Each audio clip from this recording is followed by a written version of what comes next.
మళ్ళీ ఎప్పుడు చెప్పినమ్మా మీకు మీ బిడ్డ చనిపోయిందని మీకు ఎప్పుడు చెప్పి? పొద్దున ఈయన పాలు విండుతాడు.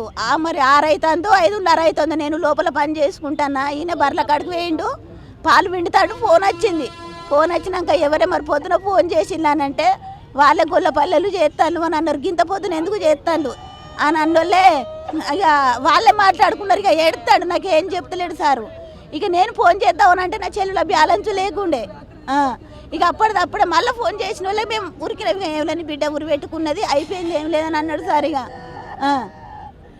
వరకట్నం కోసం అయినా మేము బాకీ అన్నలేదు సారు. 5 లక్షల రూపాయలు ఇచ్చినాం, 9 తులాలు 8 తులాల బంగారం పెట్టుకున్నాం. మొన్న అవసరం కావాలంటే ఫ్రిడ్జి కొన్నాం, ఆ టీవీకి పైసలు ఇచ్చిండు కానీ ఫ్రిడ్జ్ తెచ్చుకోలే, టీవీ తెచ్చుకున్నాడు. ఇంకా గిట్లా కావన్నానంటే మళ్ళీ తర్వాత ఇస్తాం బిడ్డ అని కూడా మేము చెప్పినాం. నా బిడ్డకు నిన్నటికి 21 రోజు అవుతుంది సార్ నా పిల్లకు పెళ్ళై. అంతకుముందు 3 రోజులు 4 రోజులు దేవుళ్ళ కట్టిటే తిరిగిళ్ళు. అప్పుడు కూడా బేరిచుడు కొట్టుడు తిట్టుడట. సరే బిడ్డ ఊకుండు, ఒకరోజు మనం అడుగుదామని అన్న సపరేట్గా ఊకున్నా. అన్నోళ్ళు మళ్ళీ మొన్న ఫోన్ చేసింది. ఫోన్ చేసిన వాళ్ళే ఇద్దరం పోయినాం, 1 గంటన్నర ఉన్నాం. ఇక ఆమెకు చెప్పేది ఆమెకు చెప్పినాం, సపరేట్గా వచ్చినాం. ఇక మళ్ళీ ఆయన కట్టిన చేసిండు సార్. ఇక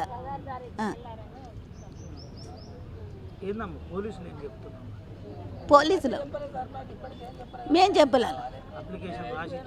ఎవరు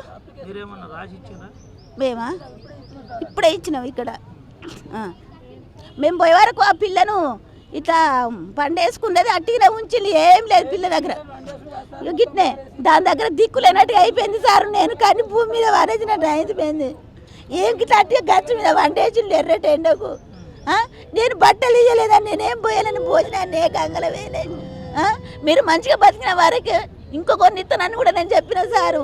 ఆయనకి ఏమి ఇబ్బంది, ఏమైనా అవసరం ఉంటే ఫోన్ చేయొచ్చు కదా, మాతోటి మాట్లాడవచ్చు కదా. నా బిడ్డను ఎందుకు చంపిల్లు వాళ్ళు లాట్రూమ్లో?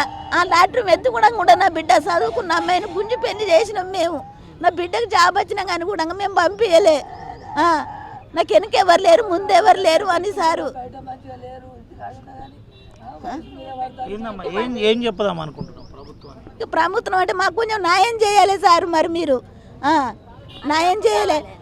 వాడిని ఇప్పుడు నా బిడ్డ ఎట్లా జరిగిందో వాడిని కూడా అట్నే జరగాలి సార్. ఇక అంతే. రేపు ఇంకొక అమ్మాయిని చేసుకున్నా కానీ కూడా అయ్యాలి. నా కడుపు కాలింది, రేపు ఇంకొక అవధి కూడా కడుపు కాలుతుంది, వాడిని కూడా అట్నే చేయాలి. ఇక నాకు ఇది ఒక్కటి కావాలి సార్. ఇక